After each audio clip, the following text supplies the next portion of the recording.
Games Plus Arcade tersedia hanya di RCTI Plus Super App. Mainkan sekarang. Happy. Bentar ya, misi ya. Bentar ya. Bahep tolong. Siap. Bakal rilis lagu duet nanti. Sebentar, maaf.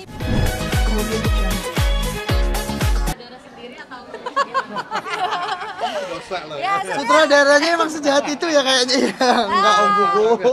Sebenarnya bukan tuntutan, tapi kesadaran diri kita sebagai saya sebagai cast, gimana cara kita untuk memerankan peran itu benar-benar kayak kita menjiwainya gitu. Bukan nggak ada paksaan sebenarnya, tapi kita sendiri kan maksudnya harus bisa memberikan yang terbaik untuk semuanya gitu, dan itu sangat berbalik gitu dari sikap sifatnya pada biasanya. Berarti turun sampai berapa kilo mungkin?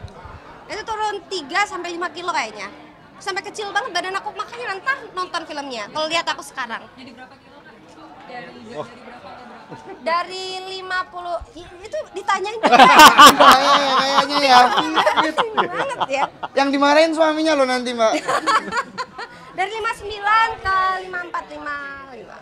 Itu belajar di lingkungan keraton juga atau gimana sih? Iya, belajar di ya kita kan harus riset dulu kan sebelum kita memerankan sesuatu, kita harus mendalami juga, harus tahu adabnya gimana, terus budayanya macam mana, gimana cara kita untuk mengecak nih, apa ngecak nih?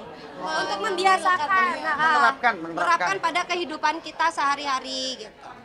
Susah nggak sih Kak Happy? Susah banget. Susah banget karena itu putri keraton ya. Kita kan putri Kediri ya. Jauh banget gitu Mas ya. Kita kan kadang ngurakan, terus konyol, apa bebas lah kita. Terus kita jadi putri keraton yang memang harus adat kita junjung tinggi. Kita harus bisa menghormati adab kayak gitu-gitu sih, lebih ke gitu. Tadi kan sempat dibilang ada ritual yang dilakukan, seperti apa sih ritualnya? Iya, itu ritual pembukaan ya kalau nggak salah. Jadi ketika kita mau masuk keraton, kita itu harus ada ritualnya. Harus ibaratnya ketuk pintu dulu lah, maksudnya permisi dulu sama maksudnya pasti ada ruh-ruh kayak gitu, kepercayaan. Mungkin sedikit saya tambahin, jadi dia kan namanya Betari kan di film ini kan. Rupanya di keraton itu ada leluhur keraton yang namanya juga Betari. Jadi salah satunya minta izin sama leluhur itu agar ini namanya dipakai nih di film ini, jangan marah lah gitu, jangan marah. Jadi pakai ritual itu memang ya cukup mengganggu waktunya Happy pada saat itu sih. Tapi ya kemudian alhamdulillah berjalan lancar semuanya. Iya. Itu tuh asapnya tuh benar-benar. Iya. Selain itu mungkin ada pakem-pakem apa lagi sih Kak dari pihak keraton sendiri? Lumayan banyak ya di keraton itu. Tapi untungnya kami kan dijagain dalam tanda kutip sama 3 putrinya Sinuwun tuh, Gusti Ratu, Gusti Ratih, sama Gusti Devi yang sesekali datang ke lokasi syuting. Yang paling sering Gusti Ratu ya. Jadi nggak boleh gini, hormat harus begini, penyebutannya tidak boleh cuma Gusti tapi pakai Kanjeng Gusti dan lain sebagainya gitu, seperti itu. Terus kebetulan Gusti Ratunya juga main sebagai mamahnya, sebagai kanjeng ibunya beliau kan, dan dia mainnya juga bagus banget. Terus setiap masuk keraton tuh harus pakai kalung itu, kalau yang bukan orang keraton, Nah, terus kalau di keraton itu yang boleh pakai baju bebas itu hanya putri raja. Yang selain putri raja harus pakai lengkap, pakai pakaian lengkap. Jadi kan adegan dia beberapa kali pakai baju biasa boleh, tapi kalau yang lainnya itu harus pakai baju beskap lengkap. Seperti itu banyak lah peraturannya. Ya agak itu tapi asik lah, asik. Berarti gitu. itu memang syutingnya di keraton? Di Keraton Solo. Di Keraton Solo. Untuk informasi teman-teman, dari semenjak keraton itu didirikan sampai sekarang itu baru pertama kali pakai syuting, yaitu sama kami. Gitu. Jadi kami cukup senang, bangga dan lain sebagainya. Berapa hari syuting situ Mas? Di keraton itu total sama adegan luarnya 5 hari. Adegan dalamnya itu 3 hari, yang luarnya itu ada 2 hari. Itu masuk ke dalam loh, kita bukan cuma di luarnya, masuk ke dalam adegannya. Ada alasan nggak Pak? Kenapa menggabungkan campur sari dengan ceritanya kekeratonan? Budaya. Jadi sambil kita menikmatin film yang indah, yang campur sari, yang joget segala macam kan, alangkah baiknya penonton juga kita kenalkan budaya dalam nanti teman-teman akan tahu ada salah satu budaya keraton yaitu ngapeman. Itu yang dilaksanakan hanya oleh para gusti. Gusti itu anaknya raja, itu tidak dilakukan oleh semuanya.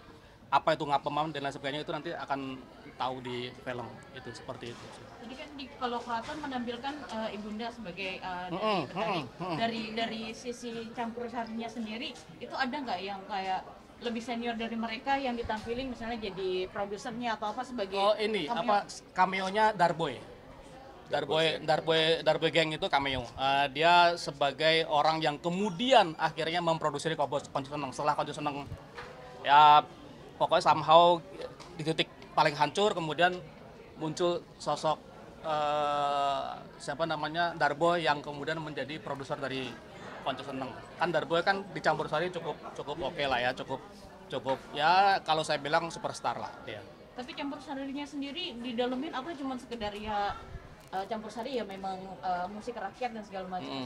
Sejarahnya agak sedikit atau udah cerita biasa? Cerita lebih ke cerita, lebih berharap masyarakat kita menikmatin film itu dan yang sesuatu yang nanti teman-teman nggak rasain itu pasti joget di bioskop, pasti joget. Mas Gilga pertama kali main film ini, Mas Gilga ada kesulitan nggak sih untuk pada saat proses bermain film ini, lebih sulit menulis dan menyanyi atau bermain film? Tadi juga cerita sempat dimarahin istri juga gitu. Kalau waktu main film sulitnya karena emang aku nggak pernah acting ya kak ya. Bahkan di YouTube sendiri aja aku di official laguku aja aku nggak pernah bikin video klip, kan bukan aku ya orangnya rata-rata ya. Nah tahu-tahu sama Om Buku waktu itu pertama kali syuting hari pertama baru pertama kali syuting langsung dapet scene yang berat banget. Paling jadi yang rasanya kalau awal-awal itu susah banget lah awal-awal itu. Kalau untuk nextnya aman lah. Justru malah aman ya. Paling kayak susahnya cuman di nangis aja gitu. Kayak adegan-adegan yang nangis gitu. Kalau istriku bisa nangis terus, kalau aku nggak bisa. Nggak tahu aku istriku nginget-nginget apa gitu. Support istri gimana? Apa? Support istri. Oh, support istri 100%. Gembleng terus sambil ngamuk Mas dia. Itu. Tapi kalau untuk perbandingannya sama nulis lagu sama-sama susahnya lah, nggak ada yang gampang, tergantung kita aja gimana ngejalaninya gitu. Nah itu sih. Tapi ada kebawa ke kehidupan asli nggak sih dari film ini? Kalau kebawa mungkin waktu itu ya, waktu di hari-hari masih syuting itu mungkin ada beberapa yang kebawa, kayak mungkin sambil mempelajari perannya juga kan. Jadi kayak istriku lebih banyak ngomong pakai bahasa Indonesia gitu. Cuman setelah selesai syuting ya udah balik ke setelan pabrik lagi dia. Nggak pernah nangis sebenarnya, makanya aku kaget juga. Supaya bisa nangis natural, apa yang dilakukan, ingat apa gitu? Kalau waktu itu ingat orang tua sih, kalau aku dikasih tahu istri kayak ingat orang tua, ingat kisah sedih yang lama-lama gitu. Tapi nggak ada ya, bisa nangis cuman waktu itu bilang Om Buku aku bisa nangis cuman sekali doang ini. Kalau bisa jangan dikasih Om? Jangan ada take kedua, nggak usah, sekali aja langsung natural gitu. Karena ingat-ingat mama kan, di rumah lama nggak ketemu, akhirnya bisa nangis, ya udah itu ntar ada adegan nangis lagi tuh besoknya lagi gitu, nyari bahan lagi gitu. Kak Enji mungkin pada saat main di film ini disuruh nyanyi juga, mungkin surprise-nya seperti apa? Surprise banget, surprise total karena emang bukan penyanyi, terus biasanya juga emang Aruna itu beda banget sama peran aku sebelumnya, selalu lawak, selalu lucu, terus sekarang tuh Aruna jadi orang yang serius, anak yang pinter, terus bisa nyanyi. Itu susah banget pressure-nya, aku harus yang kayak gimana ya Pan, gimana ya Mbak Hep, gimana ya Gil, gimana ya, kayak selalu nanya gitu loh. Dan teman-teman yang lain puji Tuhan alhamdulillahnya selalu bantuin sih. Sempat ada penolakan atau pertimbangan beberapa waktu? Sebenarnya mikir waktu Pak Puguh nawarin tuh aku mikir kayak ambil nggak ya, takut banget gimana kalau ini soalnya disandinginnya sama penyanyi campur saya yang benar-benar top #1. Terus jadi takutnya kebanting ya, walaupun kebanting ya namanya belajar kan bisa dicoba ya. Tapi keren loh Bang. Makasih ya. Aku suka sama lagunya. Tapi keren loh, sumpah. Emang keren sih, tapi jangan dengerin yang langsung nyanyinya aja. Enggak, bercanda. Soalnya nggak ada auto-tune-nya kalau langsung. Itu take vokal sama Mas Evannya sendiri berapa lama waktu rekaman? Cepet banget ya, kita 15 menit, 20 menit. Oh enggak. Studionya Iya di studionya Mas Gilga waktu itu. Di Madiun. Oh iya di Madiun ya, betul. Berapa menit ya? Lupa. Ya kurang lebih sekitar 1-2 jam. Iya. 1-2 jam. Ya, ternyata Mungkin duet sama seorang aktris. Iya. Kenapa? Duet sama Ngajarin juga nggak sih? Iya, Ngajarin. Nah, dia tuh emang dari syuting tuh suka ngelamun, kosong pikirannya, nggak tahu apa yang dipikir coba. kalau ke nyanyinya iya, kalau misalkan ke aktingnya malah banyak belajar dari Aruna, dari NG gitu. Kalau nyanyi emang, ya Aku yang minta diajarin. Jadi kita sembilan. Iya. sampai hati. Aku sih kentut. Ya, masih ngantuk Mbak, sorry masih ngantuk kayaknya. Belajar mungkin ada target penonton. Oh, target penonton.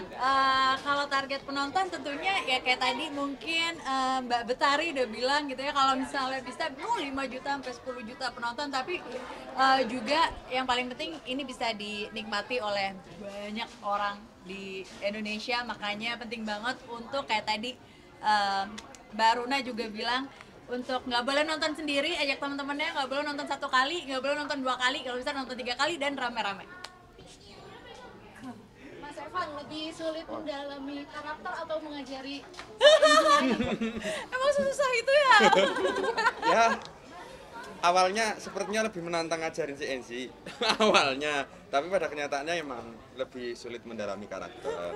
Tapi terima kasih teman-teman mensupport, akhirnya Evan bisa menjadi seorang Rico loh. Iya.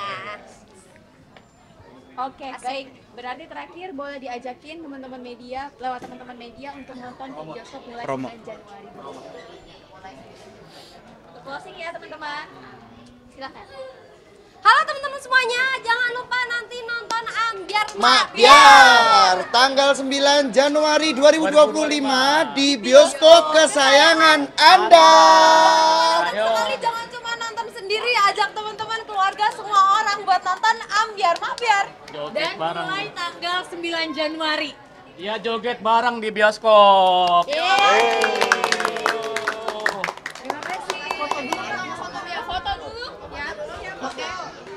Boleh paling kiri dulu di sini, paling 1 pindah ke tengah, boleh lihatnya. 3 2 1, paling kanan boleh. 3 2 1, bisa lagi 3 2 1. Oke. Terima kasih banyak teman-teman semuanya untuk waktunya. Sampai ketemu nanti di dalam premiere. Sedikit doang update-nya. Bentar. Ayo guys.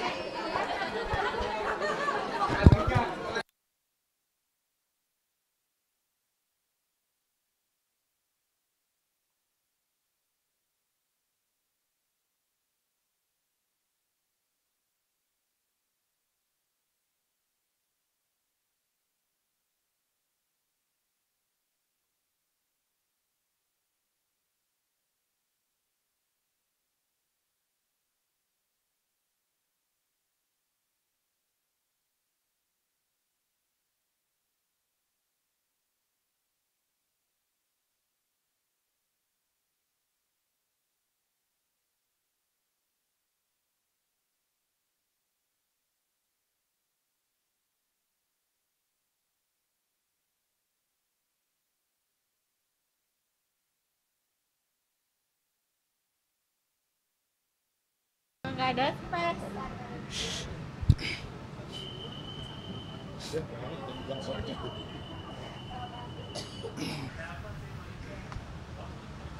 Ring dulu nggak sih? Siapa nih kabel nih? Wah. Anda, bukan kabel siapa? Tapi 3 menit aja kak. Kak gimana nih kak? Semakin sibuk nih kak. Ini aman? Gimana Mbak Epi? Misi. Misi ya. Yang Mbak Temo itu gimana persiapannya? Mbak Epi. Mbak Epi. Bentar ya misi ya. Bentar ya. Mbak Hep, tolong Misi ya. bakal rilis lagu duet nanti. Teman-teman maaf ya. Ambiar Mak Biar nanti. Boleh nggak? Maaf ya. Makin kompak juga, makin lucu. Ah ya harus dong, suami istri harusnya kompak ya. Bentar ya, kita mau misi ya. Tapi gimana? Sibuk untuk usia kandungannya seperti apa sih kak? Mas kabel ya. Soal kehamilan gimana Kak?